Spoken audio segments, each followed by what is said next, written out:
আবু বকর সিদ্দিক রাদিয়াল্লাহু তাআলা আনহুর ইসলাম গ্রহণের ঘটনাটা তুলে ধরব। হযরত আবু বকর সিদ্দিক রাদিয়াল্লাহু তাআলা আনহু একজন অনেক বড় সাহাবায়ে কেরাম ছিলেন এবং আল্লাহর নবী সাল্লাল্লাহু আলাইহি সাল্লাম হযরত আবু বকর সিদ্দিক রাদিয়াল্লাহু তাআলা আনহুকে অনেক বেশি ভালোবাসতেন। তো ইসলাম গ্রহণের পূর্বে একদিন হযরত আবু বকর সিদ্দিক রাদিয়াল্লাহু তাআলা আনহু কুরাইশদের মুখ থেকে আল্লাহর নবী মুহাম্মদ সাল্লাল্লাহু আলাইহি সাল্লামের বদনাম শুনলেন, যারা আল্লাহর নবী সাল্লাল্লাহু আলাইহি সাল্লাম সম্পর্কে খারাপ কথা বলছিল।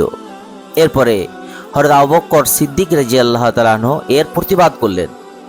তারপরে সঙ্গে সঙ্গে হযরত আবু বকর সিদ্দিক রাদিয়াল্লাহু তাআলা আনহু আল্লাহর নবী সাল্লাল্লাহু আলাইহি সাল্লামের কাছে চলে গেলেন এবং আল্লাহর নবী সাল্লাল্লাহু আলাইহি সাল্লামকে বললেন, হে মুহাম্মদ, যেহেতু তিনি তখন পর্যন্ত নবী হন নাই, তাই তিনি বললেন, হে মুহাম্মদ, আপনি কি কুরাইশদের প্রভুদেরকে অস্বীকার করেন? আপনি কি কুরাইশদের প্রভুদেরকে গালাগালি করেন? আপনি কি কুরাইশদের দেবদেবীকে অস্বীকার করেন?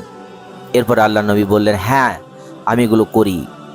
আমি এক আল্লাহকে মানি, আর আল্লাহ সুবহানাহু ওয়া তাআলা আমাকে নবুয়ত দিয়েছেন। আমি একজন নবী, আর আমি এই মুহূর্তে তোমাকে ইসলামের দিকে দাওয়াত দিচ্ছি।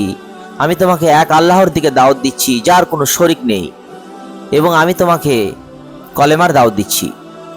এরপরে হযরত আবু বকর সিদ্দিক রাদিয়াল্লাহু তাআলা আনহু কলেমায়ে শাহাদাত পড়ে ইসলাম কবুল করলেন, কোনো রকম ইতস্তত, কোনো রকম দ্বিধা না করেই।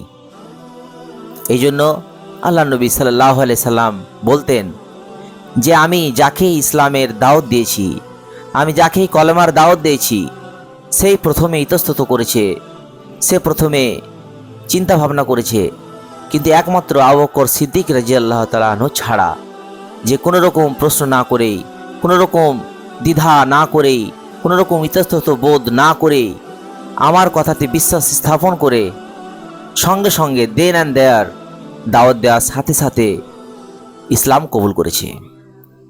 এই জন্য আল্লাহ নবী সাল্লাল্লাহু আলাইহি সাল্লাম আবু বকর সিদ্দিক রাদিয়াল্লাহু তাআলা আনহুকে অনেক ভালোবাসতেন, মহব্বত করতেন।